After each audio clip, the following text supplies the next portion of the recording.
Old Henry Belfsnyder and his wife Phoebe loved one another, the way people do who have lived together a long, long time. They were simple farm people. Their world was their fruit trees, cornfield and backyard with its pigs and chickens. The rest of the world was far away, like stars in the sky. Sometimes Henry worried about death. During his worries, he would raise his old voice and say, "Phoebe, where is my cornpipe? You're always taking things that belong to me." "Now you hush, Henry," his wife would say. "If you keep talking like that, I will go away." And then what would you do? There is nobody to look after you. Your cornpipe is on the table where you put it. Old Henry knew his wife would never leave him. The only leaving he feared was death. He often wondered how he could live without Phoebe. When she wanted him to get a pail of water, Henry liked to say, "Do this, do that," always asking me to do something. Women are never satisfied. Phoebe would smile. She could see the inner happiness shining in his eyes. Henry talked sharply, but he never forgot to get water and wood for the fire. In this way, they lived happily in their simple world. One day in the early spring, Phoebe became sick and died. Old Henry watched them put her body in the earth. Neighbors asked Henry to come and live with them, but he would not leave. He wanted to be near the place where his Phoebe lay in the earth. He tried to work around the farm, but it was difficult to return to an empty house at night. At night, he read the newspaper, but most of the time he just sat looking at the floor, wondering where Phoebe was and how soon he would die. For 5 months, he lived like this. Then there was a change. It happened one night after he had gone to bed. There was a bright moon in the sky. Its silver light fell on the old chairs and table in the bedroom. The moonlight on the chair and the half-open door made a shadow. The shadow looked like Phoebe. She was sitting by the table the way she had done so many times before. "Phoebe," he called in a weak voice, "have you come back?"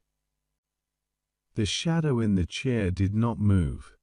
Henry got up and slowly walked toward it. When he came near the table, he saw that there was nothing on the chair but his old coat. Another night, he thought, he saw her again. He felt a soft wind blow in the room. When the wind blew away, the shadow of Phoebe went away too. A third night, when he was sleeping, she came to the bed and put her hand on his head.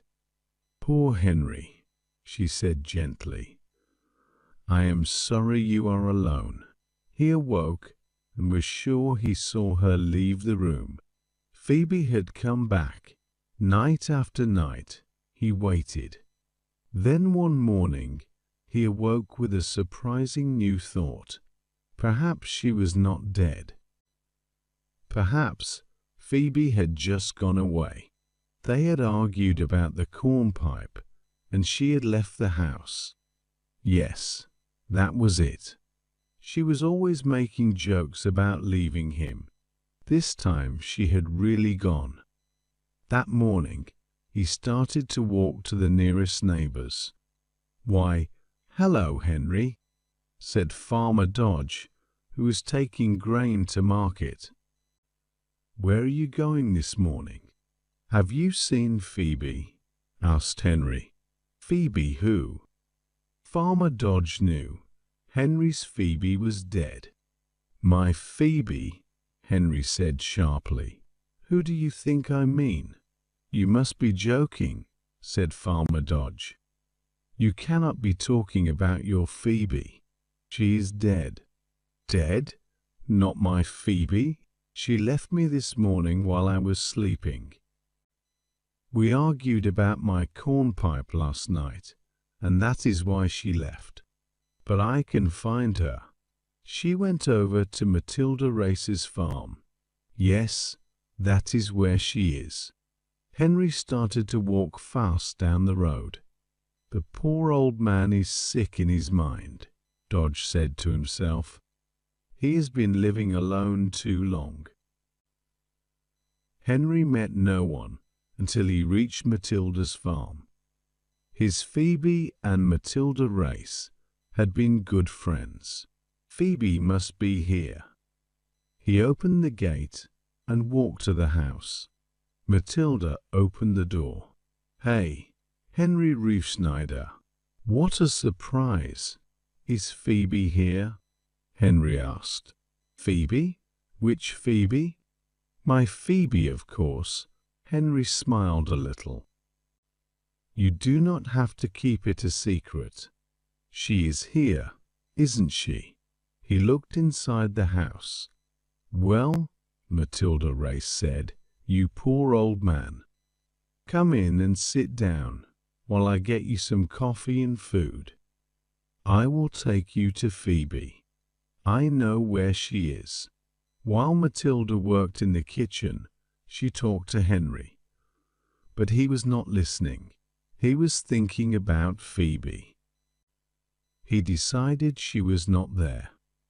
"I will go now," he said, getting up.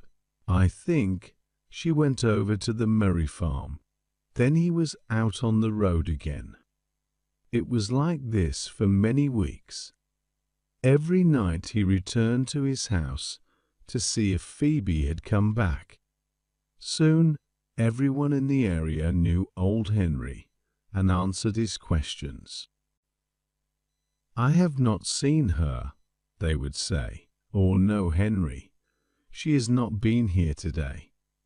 It was in the 7th year of looking when Henry came to Red Hill. It was late at night, and he was tired and sleepy. Years of walking and very little food had made him thin. After a while, he fell asleep, with his head resting on his knees. When he awoke, it was still dark. The moon shone brightly through the trees. Henry saw a light move across the road. It danced through the woods. Was it Phoebe? He jumped up. He was sure he could see her in that light. Yes, there she was.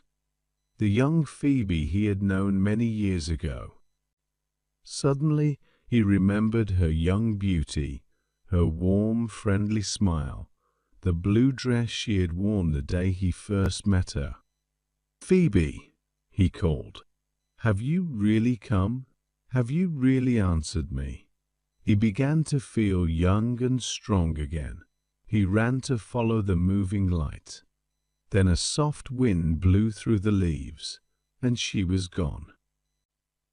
"Phoebe," he cried, "do not leave me, please. Please stay with me." He ran as fast as his old legs would go. When he came to the top of the hill, he looked down into the valley of shadows below. Tears of happiness came into his eyes when he saw Phoebe again.